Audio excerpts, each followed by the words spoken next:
इकडे लक्ष दे असं नाही. अरे म्हणजे मग हे विमान उडवले म्हणजे मला पगार मिळणार आणि हे विमान उडवले नाही म्हणजे पगार मिळणार नाही असं माहिती का तुला?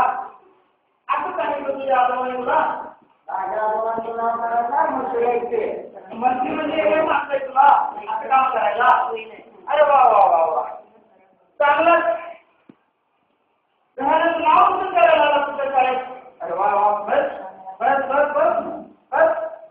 तर विद्यार्थी मित्रांनो ठीक आहे. असाच कचरा रोज करत जा तुम्ही आणि मी हा भेटत जाईल. तर असं करूया आपण आजचा जो आपला पाठ आहे गणिताचं उदाहरण सत्र 32 आपण शिकवतोय वर्ग.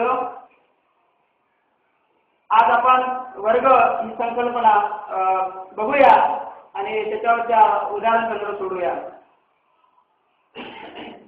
एक उदाहरण मी तुम्हाला सोडून दिले हे जरा बघा आणि या पद्धतीची सगळी उदाहरणं सोडून मला दाखवायला काय का नाही.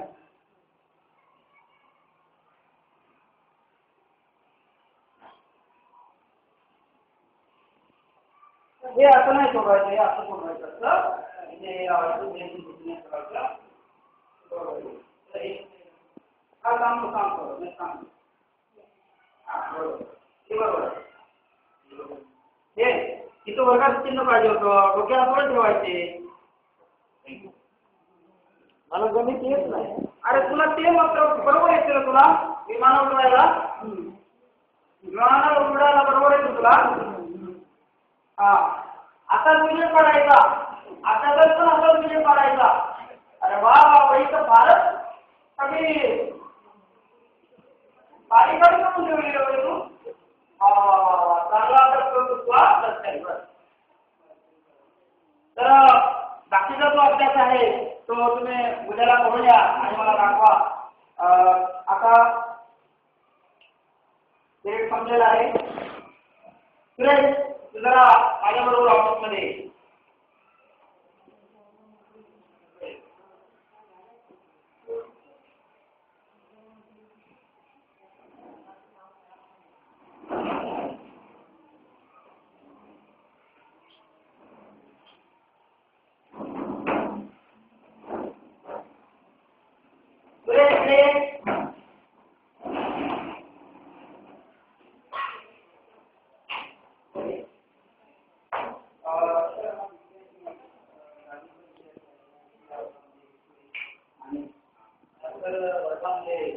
सारखा मस्ती करतो, विमान उडवतो आणि याच्यामुळे इतर विद्यार्थ्यांना डिस्टर्ब होतो.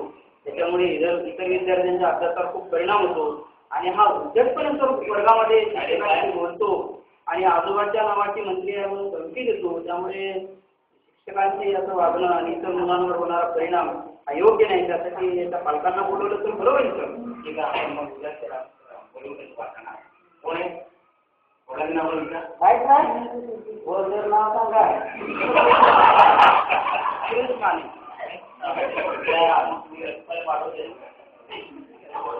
ठीक आहे तर हा जास्तच फोन होत चाललाय तर याच्याकडे परत लक्ष द्यायला पाहिजे. तर हे जरा बघा आणि नेट वागायचा आता जरा उद्या आजोबांना घेऊन ये.